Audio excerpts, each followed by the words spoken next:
Okay, पहले मुझे एक बात बताओ, लियो मूवी में विजय थालापति का कैरेक्टर जिसे तुम लियो कह रहे हो, ये बंदा असल में मूवी में कौन सा रोल निभा रहे हैं, हीरो या विलन? नहीं पता ना? एग्जैक्ट सेम मुझे भी इस 3.25 घंटे की मूवी देखने के बाद वो क्वेश्चन क्लियर नहीं हुआ कि लियो एज पार्थी हीरो है या विलन। पर हीरो विलन से हटकर ये बंदा एंटी हीरो है कि नहीं, वो मुझे क्लाइमैक्स में क्लियर हो गया। पर आगे बढ़ने से पहले स्पॉइलर अलर्ट। जब से इस मूवी का अनाउंसमेंट हुआ था, स्पेशली फरवरी में वो ब्लडी स्वीट का जब प्रोमो आया था, हम सब के सब जो लोकेश कनगराज की एलसीयू में इंटरेस्ट रखते हैं, हम सब तब से एक ही क्वेश्चन का आंसर ढूंढ रहे हैं कि लियो एलसीयू का पार्ट है कि नहीं। बाकी ये एक थालापति विजय का मूवी है, इसका विलन संजय दत्त है, इस मूवी को म्यूजिक दे रहे हैं अनिरुद्ध, और ये एक मास मसाला मूवी है। इन सब के तरफ हमारा कोई भी ध्यान नहीं था, हमें सिर्फ ये जानना था कि मूवी एलसीयू से कनेक्टेड है कि नहीं। तो बताओ, तुम्हें मूवी में एलसीयू रिलेटेड कुछ भी कनेक्शन मिला? हाँ भाई, मूवी के एंडिंग को छोड़ दो, वो तो होना ही था। पर हम लोकेश कनगराज की मूवी देख रहे हैं तो ऑडियंस को कुछ भौकाल वाला कैमियो वेमियो तो मांगता है ना। खैर अनफॉर्चुनेटली हमारा मांग पूरी नहीं हुई। पर सच बताऊं तो मैंने इस ओवरऑल मूवी को फुल एंजॉय किया, एक एक एक्शन सीक्वेंस को भरपूर एंजॉय किया, और ऑनेस्टली थालापति विजय का परफॉर्मेंस देखकर उनका फैन बन गया। पर मूवी के मेजर डिस्कशन पे जाने से पहले इस मूवी का स्टोरी लाइन के बारे में शॉर्ट एंड सिंपल वे में समझ लेते हैं। हाँ भाई, स्टोरी ऐसा है कि हमारा लियो, जो कि एक बहुत ही शरीफ इंसान है, जिसको मूवी में पार्थी बुलाया जा रहा है, बंदा हिमाचल में अपने फैमिली के साथ रहता है और एक कॉफी शॉप का ओनर है, और बंदा जानवरों को बहुत प्यार करता है। एक दिन एक हायना के साथ उसका लड़ाई हो जाता है, जिसमें हायना उसके साथ लड़के उसका फ्रेंड बन जाता है। ऐसा करके उसका जिंदगी बहुत खुशहाल था। पर एक दिन उसके कॉफी शॉप में एक सीरियल किलर आके लफड़ा कर देता है, और अनफॉर्चुनेटली पार्थी अपने बेटी को बचाने के लिए कुछ सीरियल किलर्स को गोली मार के खत्म कर देता है। फिर उसके बाद उसका नाम और चेहरा दूर दूर तक वायरल हो जाता है, और उसका खबर पहुंच जाता है मूवी के main villain Sanjay Dutt as Antony Das के पास, और उसका भाई हैरोल्ड दास के पास, क्योंकि उनका मानना है कि एंटोनी दास का बेटा लियो अभी भी जिंदा है। और यही पर हमें पता चलता है कि पास्ट में लियो के साथ उसके बाप का और एंटोनी दास का 22 साल पहले अपने खानदानी बिजनेस को लेकर लफड़ा हो गया था। इसलिए लियो उनको चकमा देकर सब कुछ छोड़ छाड़ के हिमाचल प्रदेश में आ गया था, अपने पास्ट को भुला के नया जिंदगी शुरू करने के लिए। पर 22 साल बाद एंटोनी वापस आया है लियो के खोज में, पर लियो अपनी असली आइडेंटिटी उससे नहीं बताता है। उसका कहना है कि वो पार्थी है, लियो कौन है वो नहीं जानता। बस इस चक्कर में उसका फैमिली फंस जाता है, और एंटोनी दास उससे बार बार ये चीज उगलवाने की कोशिश करता है कि तू ही लियो है, बता दे, पर वो नहीं मानने वाला। इस चक्कर में लियो के साथ एंटोनी और हैरोल्ड का लफड़ा हो जाता है, और उन दोनों को लियो मार देता है। पर मारने से पहले दोनों को बता देता है कि पार्थी मैं ही हूं और लियो भी मैं ही हूं। बस कहानी खत्म। जिसमें मैं अपना ओपिनियन बताऊं तो कहानी अंदर से बहुत ज्यादा पोटेंशियल रखता है, पर क्लाइमैक्स में आके, स्पेशली एंडिंग पे आके,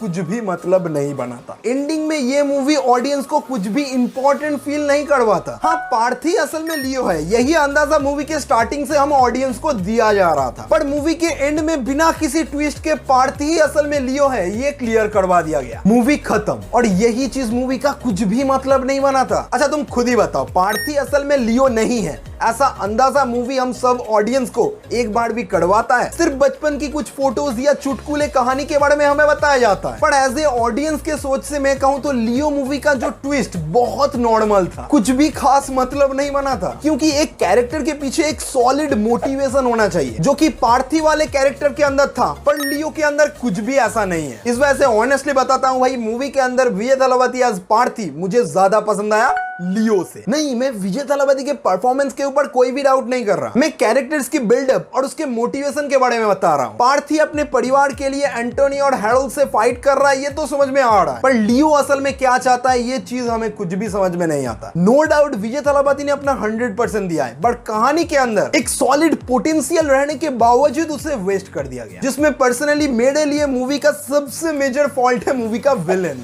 एंटोनी दास ले लो या हैरोल्ड दास, इन दोनों ने इंटरवल सीक्वेंस के अंदर बवाल मचा दिया था, पर मूवी का क्लाइमैक्स आते आते इनका कहानी ऐवी खत्म हो जाता है। तू लियो है कि नहीं बोल दे, तू लियो है कि नहीं बोल दे, और लियो कभी मानता नहीं है कि वो असल में लियो ही है। एंड में वो बता देता है, पर तब तक निपट चुका है माल। भाई पार्थी असल में लियो है, ये चीज वो स्वीकार क्यों नहीं कर रहा? इसके पीछे एक ट्विस्ट होना चाहिए था, पर ऐसा कुछ भी देखने को नहीं मिला। भाई लिटरली बता रहा हूँ, मूवी का कहानी हम सबको एंगेज करके रख रहा था, पर एंडिंग में थोड़ा सा ज्यादा ही सिंपल हो गया। लोकेश कनगराज ने ये एक्सपेरिमेंट किया है या या सच में जानबूझकर ही ऐसा कहानी रेडी किया है मुझे पता नहीं। खैर मूवी में इन नेगेटिव चीजों के अलावा बहुत ज्यादा कुछ अच्छा भी है, जिसमें तो मैं first of all action sequence और सिनेमाटोग्राफी का भरपूर तारीफ करना चाहूंगा। वो फैक्ट्री के अंदर मारा मारी के बीच में ड्रोन शॉट, इधर जाके उधर, भाई खतरनाक था। कार चेजिंग सीक्वेंस का सीजीआई थोड़ा बहुत इधर उधर लगता है, पर उस सीक्वेंस का execution top notch Hollywood level movie जैसा फील देता है। मूवी के फर्स्ट हाफ में तो ब्रुटैलिटी तुम्हें भर भर के मिलेगा, और लिटरली बता रहा हूं लियो इस मूवी में इतने लोगों को मारता है, इतने लोगों को मारता है, भाई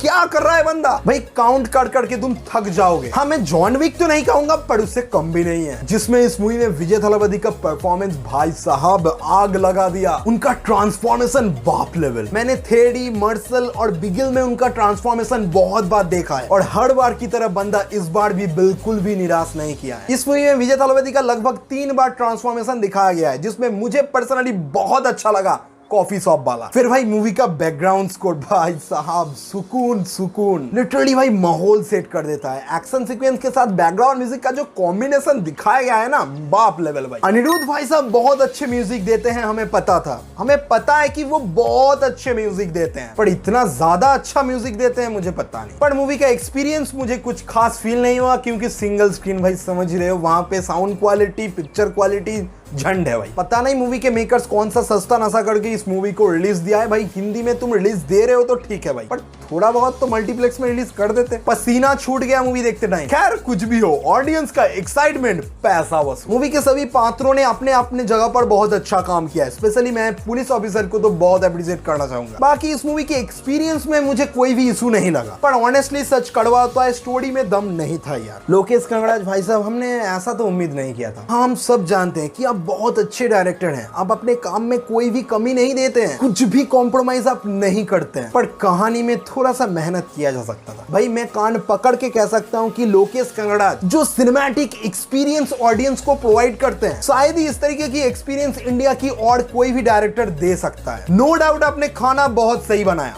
पर नमक में थोड़ा सा कमी रह गई। बाकी तुम समझदार हो, समझ जाओ। Last but not the list, Vijay Thalapathy के फैन फॉलोइंग के सामने मैं हार गया। क्या एक सुपरस्टार के लिए इतना पागलपंती काफी नहीं है? इससे भी कुछ क्रेजी चाहिए। तो मैं बता देता हूं, विजय थालापति के फैंस के अलावा वो क्रेजी एक्सपीरियंस थिएटर के अंदर तुम्हें नहीं मिलने वाला। विजय सर, आपका फैन फॉलोइंग देखकर मेरा जिंदगी सफल हो गया, सलूट है। बाकी वीडियो में कुछ पसंद आया तो एक लाइक जरूर कर देना, और हाँ इंस्टाग्राम पे फॉलो जरूर कर लेना, क्योंकि पर्सनल कनेक्शन बन जाएगा। सब्सक्राइब जरूर करके जाना, हाँ सब्सक्राइब तो इंपॉर्टेंट है ना, कर देना। मिलते हैं नेक्स्ट वीडियो में, बाय।